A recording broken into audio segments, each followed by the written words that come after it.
La toile s'est embrasée depuis le début de cette semaine par un spectacle triste auquel se livrent deux hommes de culture.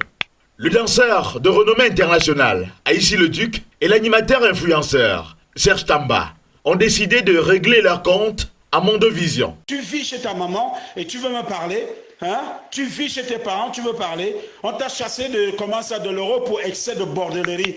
Tu veux appeler Tamba, tu appelles Tamba quoi? Je t'ai demandé de respecter tes sœurs. Sans aucune retenue, ces deux compatriotes profèrent des injures d'une grossièreté extrême, de manière interposée. Écoute-moi, Haïti le Duc.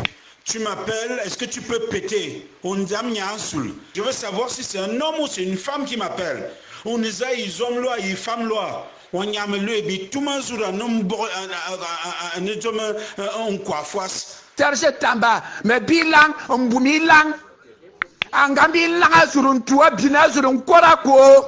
On korako, lait comme la mort. Là, comme la vie de dessin, nous iswa wamena andibanga bien dorminke. Macarona Serge Tamba mali wa mala, macarona mala.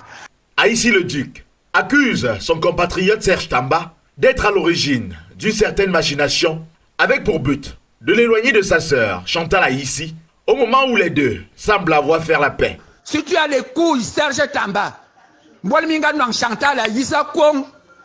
Pour la manipuler, pour qu'elle ne regarde plus sa famille. Les enveloppes d'argent qu'elle te donnait là, tu n'aurais plus ça. Serge Tamba, mais bilan. Vivement que la bêtise cesse d'alimenter la toile.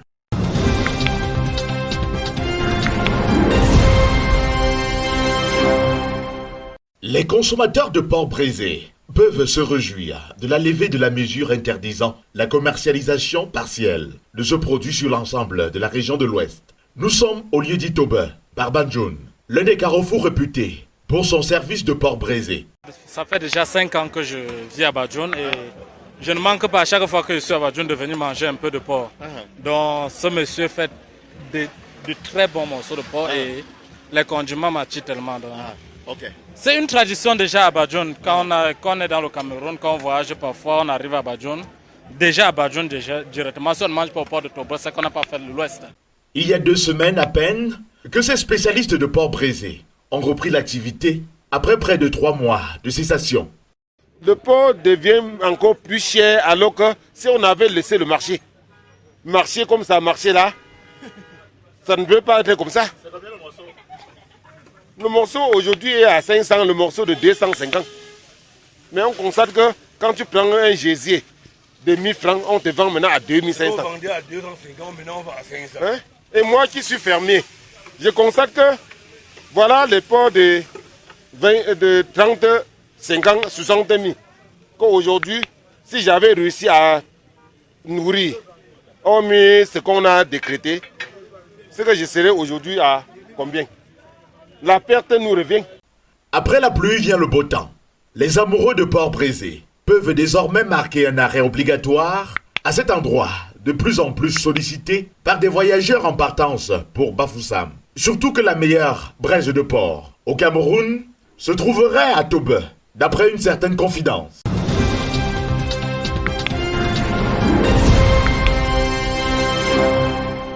La consommation des médicaments de la rue est bien ancrée dans les habitudes des Camerounais.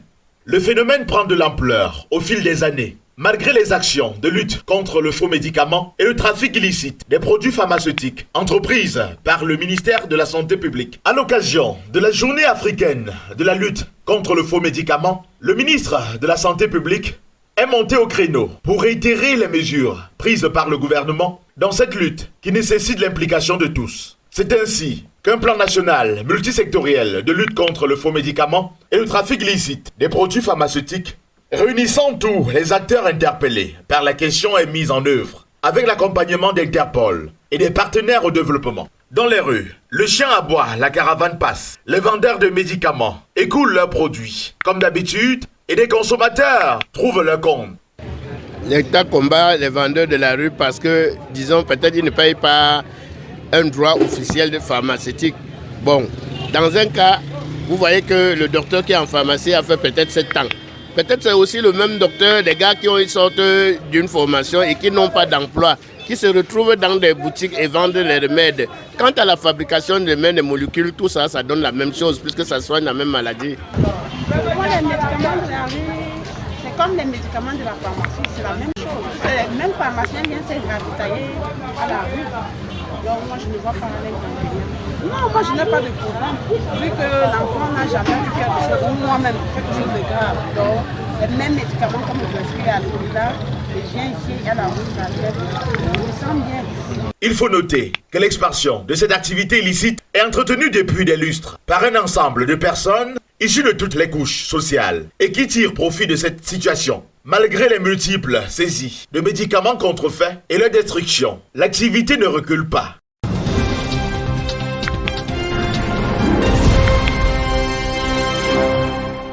Bienvenue à Pété Banjoun, l'une des 3 communes du département du Konki, désignée en 1959, commune rurale autour de Hiala, l'ancienne capitale historique du royaume de Banjoun, est érigée en commune de Pété Banjoun en 2007. Située à 17 km au sud de Bafoussam, cette commune s'étend au sud de la ville de Bafoussam et est limitée à l'est par la rivière Noun, qui la sépare de Fumbot. Peuplée d'environ 112 000 habitants, Banjoun compte 39 villages et s'étend sur 144 km².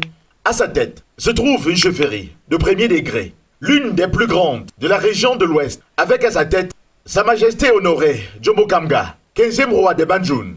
Ce village regorge un riche potentiel culturel et sa population est fortement rattachée à ses valeurs traditionnelles. Le développement de ses infrastructures a connu une croissance remarquable ces dernières années, ce qui fait de ce chef-lieu de département l'un des plus riches de la région. Des réalisations à mettre à l'actif de feu Victor Fotso, le bâtisseur et ancien maire de Pété Banjoun. L'activité champêtre et commerciale constitue les occupations principales ici. Et avec la conjoncture économique, Pété Banjoun est devenue au fil du temps l'une des villes les plus chères au Cameroun. Ça fait une semaine, 2 jours que je suis à Banjoun. La vie est chère à Banjoun. C'est ce que je constate. La vie est extrêmement chère à Banjoun. Les choses qu'on a à Villepré, à Yaoundé, vraiment ici, ça coûte les yeux de la tête. La seule chose qui est moins chère ici, c'est le port. Plus Banjoun maintenant est surpeuplé. Bon, ça fait du coup que la vie devient subitement très chère.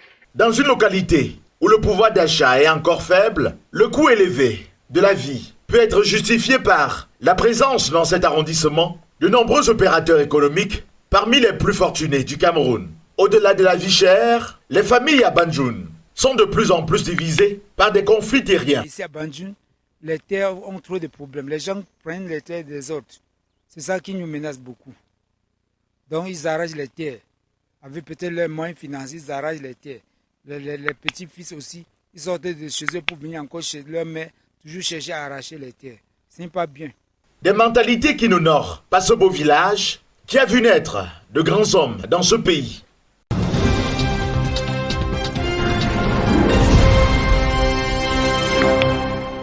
Au Cameroun, on reconnaît aux ressortissants du Grand Ouest l'attachement à leurs us et coutumes. La preuve, ils se déplacent en grand nombre, presque tous les week-ends, pour assister les proches et amis endeuillés. Dans de pareilles circonstances, les concernés s'investissent émotionnellement et financièrement pour satisfaire le public. Le cas des Bamileke, qui ont fait du deuil. Des moments de grande cérémonie entre offices religieux, danses traditionnelles et rites. Tous les arguments sont réunis pour une bonne distraction des villageois qui ont fait du deuil, leur occupation quotidienne. C'est un événement où nous tous nous avons trouvé. Et on est obligé, on est appelé à être avec tous ceux qui sont assemblés avec le cadavre ou soit une fête, soit quoi que ce soit. Bon. C'est la fierté de la vie. On ne paye pas pour ça. Il y a ceux qui chantent, c'est le don de chanter. Il y a ceux qui dansent, c'est un don pour danser. Il y a ceux qui tapent, c'est un don pour taper.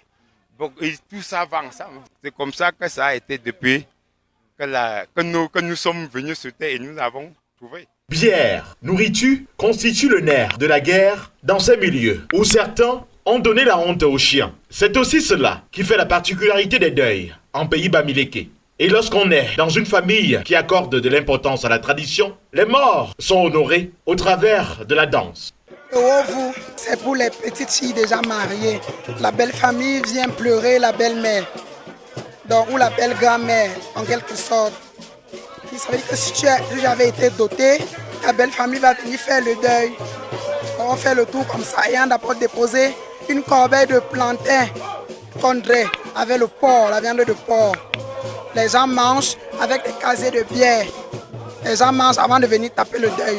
On peut comprendre l'engouement du public chaque week-end dans ces lieux où la personne endeuillée doit parfois s'endetter pour satisfaire aux déshydratats de ses convives. Ainsi va la tradition.